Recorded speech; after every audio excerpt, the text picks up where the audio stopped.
Boa tarde, pessoal, tudo bem? Aqui quem fala é o professor Ivo e eu tenho a alegria de poder estar aqui hoje apresentando para vocês esse livro que será publicado pela editora do Verbo Encarnado, A Pedagogia de Santo Tomás, de Mário Casotti. Por esse motivo eu fui convidado a, digamos assim, expor para vocês, introduzir este material que está sendo publicado, né? Com uma maneira de apresentar o livro para vocês e também, digamos assim, ajudar na leitura deste material, tá bom?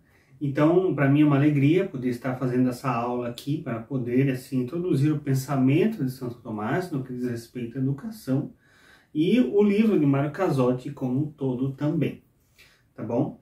Então, eu queria fazer essa introdução com vocês, né, como um modo de preparar o caminho para essa leitura do livro de Mário Casotti, que é um livro muito interessante, né, e que é um livro que, no fundo, é uma coletânea de artigos desse autor sobre diversos temas que giram em torno da pedagogia da educação, mas é uma pedagogia, uma educação fundamentada no pensamento de Santo Tomás. Vocês devem estar se perguntando, bom, quem foi Mário Casotti? Quem é esse autor? Mário Casotti é um intelectual, foi um intelectual italiano, filósofo e pedagogo, né, lá do começo do século XX.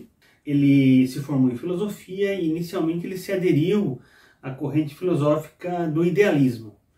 Mas com o passar do tempo ele foi vendo os erros dessa corrente filosófica e terminou se convertendo ao catolicismo, né, e aderindo à corrente neotomista, estava muito forte no começo do século XX, né? Ele foi catedrático de pedagogia da Universidade Católica de Milão e lecionou outras matérias, outras disciplinas ligadas à filosofia, história da pedagogia, né? Então é um autor que no seu tempo foi muito reconhecido e que depois ficou esquecido, né? E nós estamos fazendo aqui um esforço de trazer para o Brasil essa figura de Mário Casotti, como um contraponto também para as diversas visões pedagógicas que temos aqui no mundo também, que são, em sua grande maioria, pedagogias de cunho materialista, né, que reduzem o ser humano à matéria, e que, portanto, a pedagogia que sai daí é uma pedagogia também reducionista. E temos em Mário Casotti um exemplo de pedagogia cristã e de uma pedagogia que nasce da filosofia de São Tomás. Portanto, é um pensamento pedagógico que considera o ser humano em sua integralidade, corpo e alma, matéria e espírito, como vamos ver, tá bom?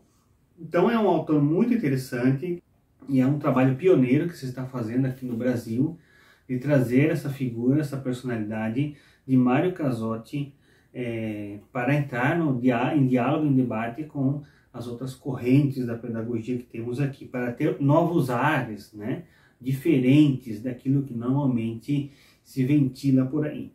Bom, do que se trata esse livro? Como já falei, é uma coleção de artigos, algum que outro discurso que ele proferiu e que depois foi publicado como artigo, artigos estes que foram publicados em revistas especializadas de educação, etc.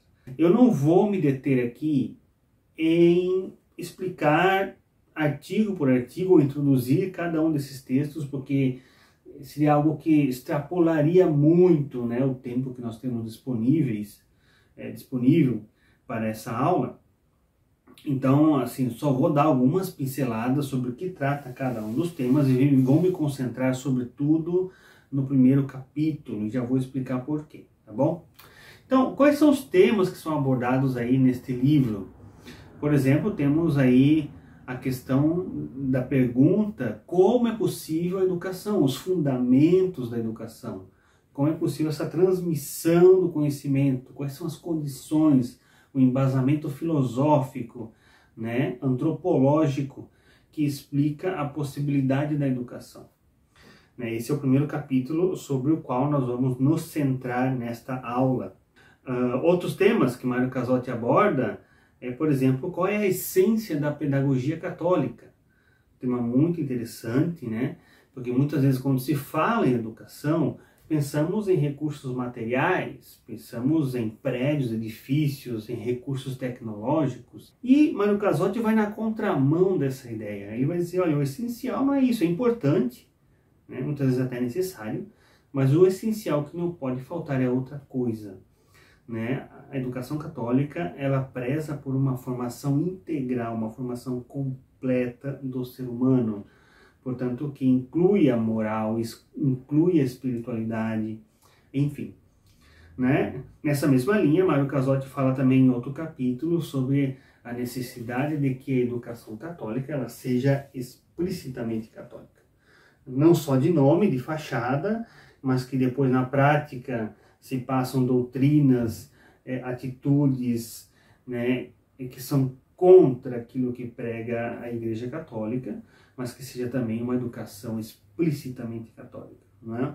Mário Casotti, num texto muito interessante, também vai rebater a ideia de que o pensamento católico é aquele pensamento retrógrado, ancorado na mera autoridade, que, portanto, coarta, limita o livre pensamento, a livre difusão de ideias. E ele, num artigo muito interessante, ele vai dar uma reviravolta nesse argumento, vai mostrar que quem são os intolerantes, aqueles que coartam o livre pensamento de ideias, são aqueles que acusam o pensamento católico disso. Então são todos temas muito interessantes que vocês vão encontrar aí neste livro de Mário Casotti. E no final nós também colocamos aí em si uma declaração do Papa Paulo VI, Gravissimo Educationis, sobre a educação da juventude, uma declaração de Paulo VI, que é um texto, digamos assim, de caráter mais sistemático. Como vocês verão, o livro de Casotti, na verdade, ele não foi escrito como livro, são vários artigos que foram depois reunidos sob a forma de livro. Então, vocês notarão que ele não tem esse caráter sistemático, com exceção do primeiro artigo, do primeiro capítulo, no caso, né?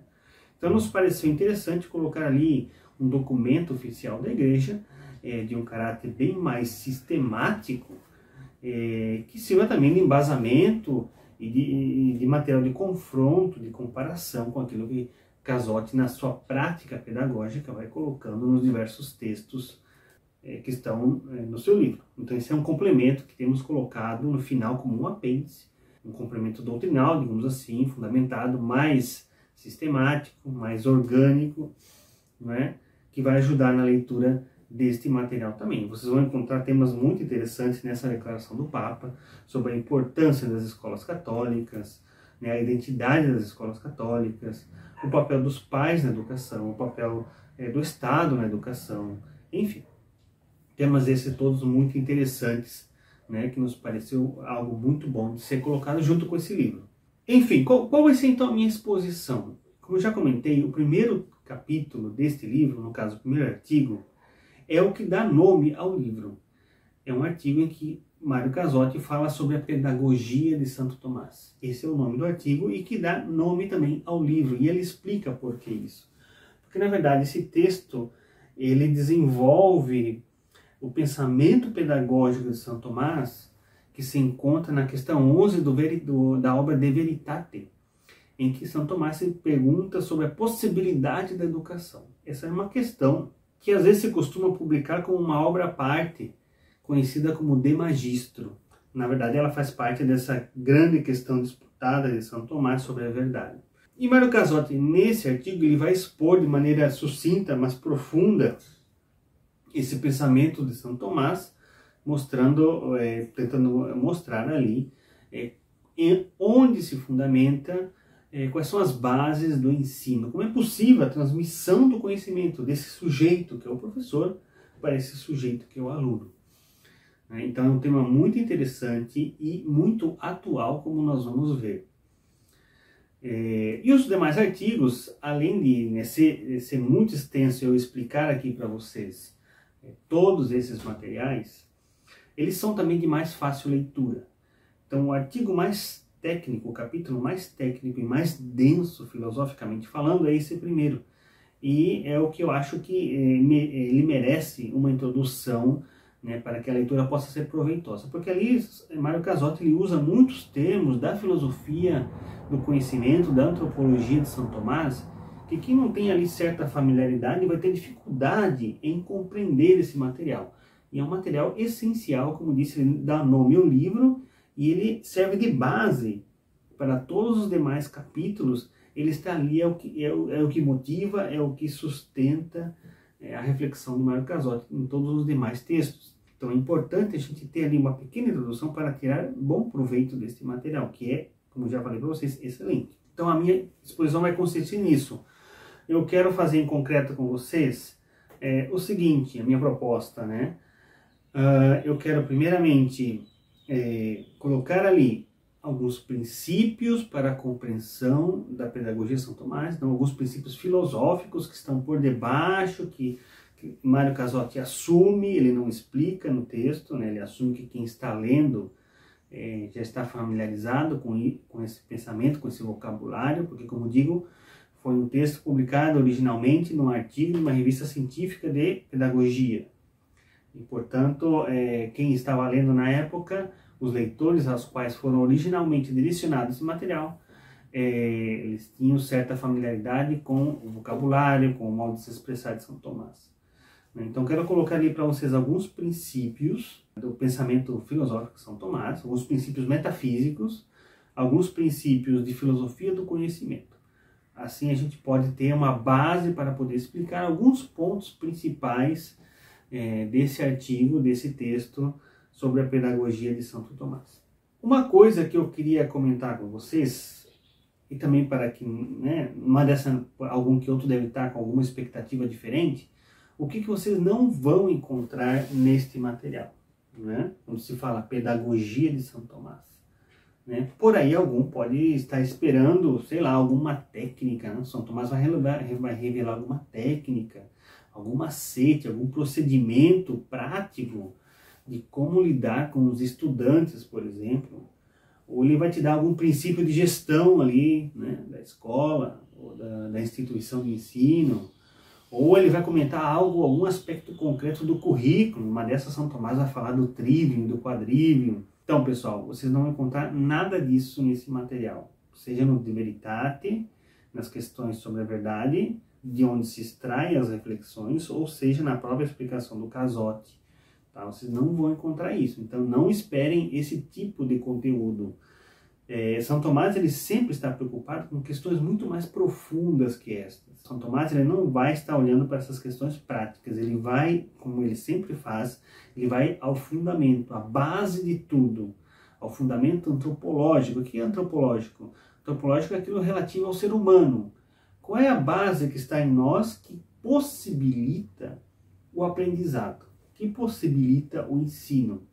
Então é um texto de caráter muito mais filosófico, teórico, tá bom? Então vocês não vão ter ali questões práticas no meio, é teórico mesmo, mas eu ressalto a importância disso.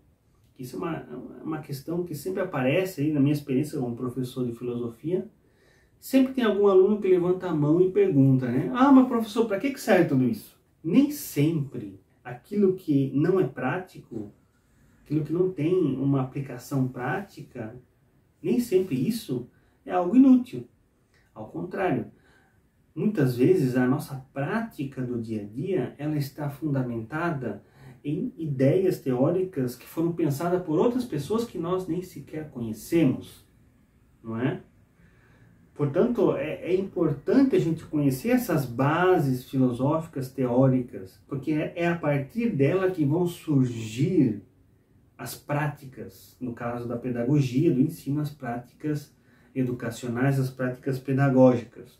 Eu só vou citar um exemplo para vocês e no final eu espero poder ter tempo de comentar um pouco mais sobre isso. Eu acho que todo mundo sabe que no Brasil a grande corrente pedagógica que impera, né, que tem voz nas escolas e na hora de se preparar os programas de ensino, é a pedagogia de Paulo Freire. Todo mundo sabe disso, né? Quem não sabe, estou dizendo agora. Então, Paulo Freire ele constrói uma pedagogia inspirada no materialismo ateu de Marx. É uma pedagogia marxista, não é? E o que acontece? Se você assume como base filosófica metafísica a única coisa real é a matéria, materialismo. Não existe espírito. Você assume isso como explicação da realidade.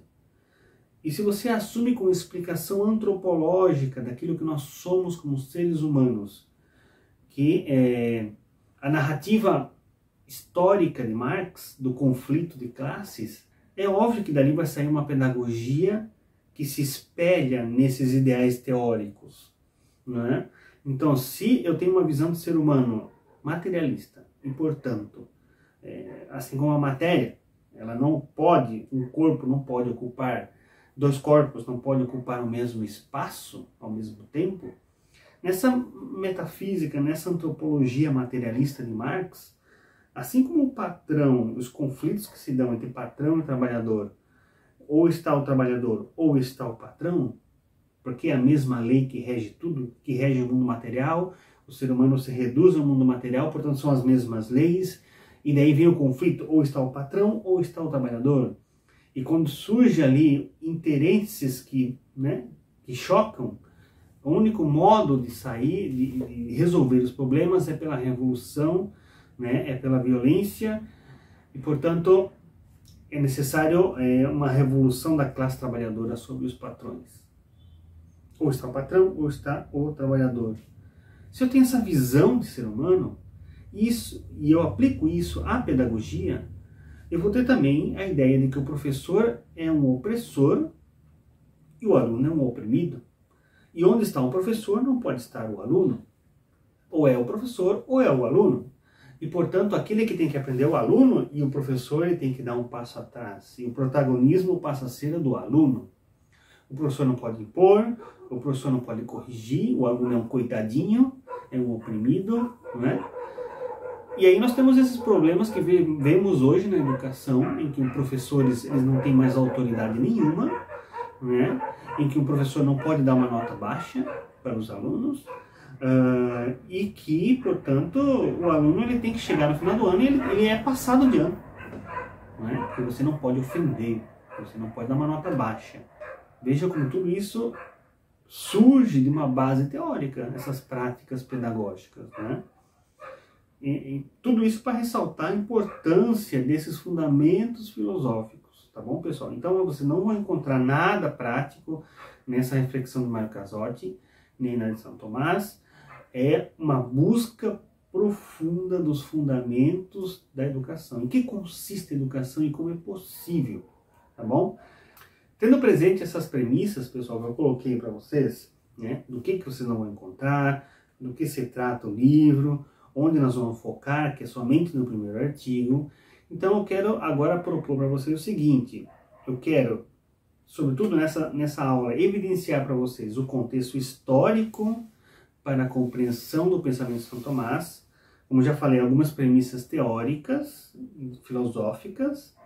Com base nisso eu vou comentar alguns pontos essenciais ali do texto do Casotti, que são extraídos em última análise da obra de São Tomás de Magistro. E por fim eu quero dar algumas pistas sobre a atualidade do texto de Mário Casotti e sua aplicação hoje para nós, tá bom? Então esse é um pouco o itinerário que eu quero percorrer aqui com vocês. Bom, então vamos lá, alguns princípios e premissas para a compreensão da pedagogia de São Tomás. O pensamento de São Tomás, para quem não conhece, ele é um pensamento fortemente influenciado pela filosofia de Aristóteles, filósofo grego Aristóteles.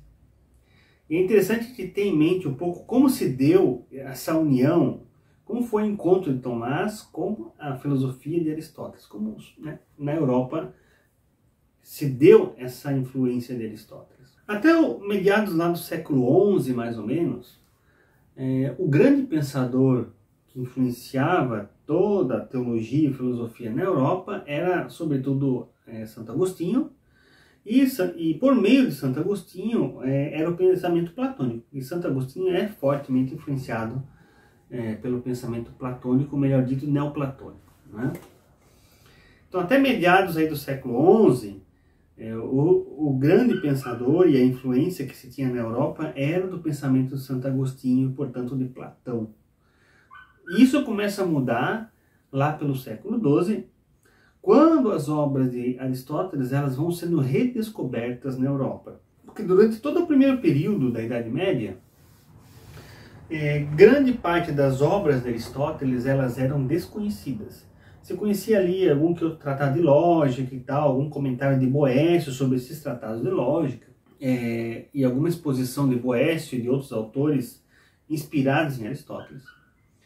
Mas não se tinha acesso a essas obras, elas ficaram perdidas no Ocidente. E essas obras elas ficaram confinadas no Oriente, sobretudo em Constantinopla, e depois, à medida que os árabes foram conquistando toda essa parte do Oriente Médio, norte da África e Espanha, eles foram encontrando e assimilando essas obras, né? E foram começando uma tradição de comentar esses textos. Por quê? Porque as obras de Aristóteles, diferente das obras de Platão, elas são, na verdade, anotações das aulas de Aristóteles, ou quem sabe, inclusive, algumas anotações de seus próprios alunos, de suas lições. Então são textos que eles não foram, na verdade, produzidos para se publicar ao grande, né, para uma divulgação ao público.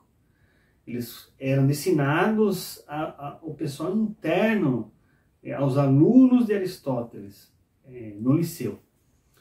E, portanto, esses textos ele têm uma característica que são textos muito sucintos, muito enxutos, muitas vezes secos e de difícil entendimento. Eles são muito enxutos, analíticos. E, portanto, desde a antiguidade surgiu uma tradição de se comentar esses textos. Desde no começo, depois que Aristóteles morreu, já se iniciou esse trabalho, essa tradição de comentar-se os textos de Aristóteles. Porque tudo isso ajudava na compreensão do material. Havia passagens ambíguas em que não se sabia exatamente o que o autor queria dizer. E essa tradição ela foi incorporada pelos filósofos árabes, que também desenvolveram essa técnica de comentar as obras de Aristóteles. E o principal comentador deles foi um filósofo que nasceu na Espanha árabe da época, chamado Averroes. Averroes era conhecido no mundo árabe como o comentador de Aristóteles, e por muitos era considerado a figura que levou até as suas últimas consequências o pensamento de Aristóteles. Aquele que pegou lá a sementinha que estava em Aristóteles e foi puxando o fio, né? E chegou, a partir daquelas premissas, chegou até a conclusão final daquilo que Aristóteles havia dito. Então, foi uma figura que teve muita influência no pensamento, no desenvolvimento do pensamento aristotélico. E o que sucede? À medida que a Espanha ela vai pouco a pouco reconquistando os seus territórios, todo esse material, os escritos de Aristóteles, eles vão reentrando na Europa. Esses textos eles vão reentrando na Europa, só que eles entram também junto com os comentários árabes e com a versão árabe desse texto. E depois que os europeus eles vão conseguir ter acesso à versão grega, o próprio São Tomás vai encomendar uma tradução direta do grego de obras de Aristóteles.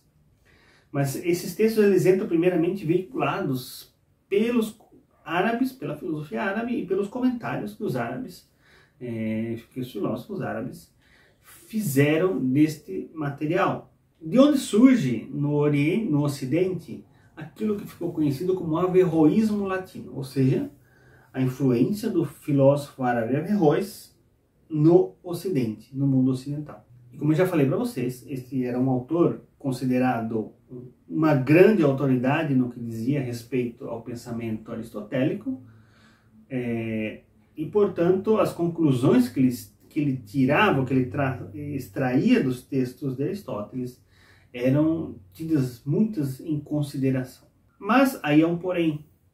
Muitas dessas conclusões, pelo menos no modo como elas foram recepcionadas no Ocidente, né, tendo uma questão de se saber filosoficamente se Averroes falou ou não falou tal coisa, mas o ponto é o seguinte: o modo como esses textos foram recepcionados geraram uma corrente filosófica chamada averroísmo latino, que tinha algumas premissas, algumas proposições, algumas afirmações que iam contra aquilo que a fé cristã professava.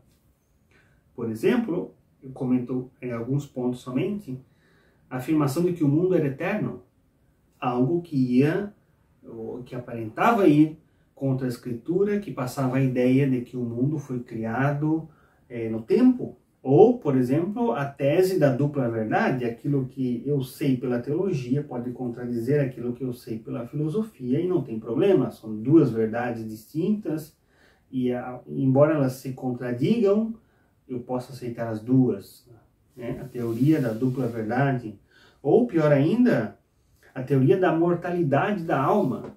A alma humana, na visão do averroísmo latino, era mortal. Então, algo que é contra uma verdade do cristianismo que considera a alma imortal. A teoria do intelecto separado, que vamos comentar também hoje. Então, nós tínhamos cada indivíduo particular o seu próprio intelecto material, mortal, sua mente, que depois da morte desaparecia, mas havia um intelecto superior, divino, que iluminava cada um dos indivíduos. Então, de modo que se podia dizer que entre o professor e o aluno havia uma mesma ciência, o mesmo conhecimento. Era o modo que o averroísmo latino explicava isso, como é possível que haja uma mesma ciência entre o indivíduo X e o indivíduo Y, aquele que ensina e o estudante. É porque há um mesmo intelecto que doa essas formas inteligíveis, né, esse conhecimento, tanto para o professor quanto para o aluno. Esses tópicos relativos ao averroísmo latino, é interessante notar que foram dos temas que mais preocupou Santo Tomás filosoficamente. Muitas das obras de cunho filosófico de Santo Tomás são, no fundo, inspiradas para responder a essas questões que eu coloquei para vocês. Por exemplo, o comentário que São Tomás fez ao livro De Anima de Aristóteles, que é um tratado de psicologia de Aristóteles. São Tomás comenta esse tratado de psicologia de Aristóteles para refutar as teses averroístas.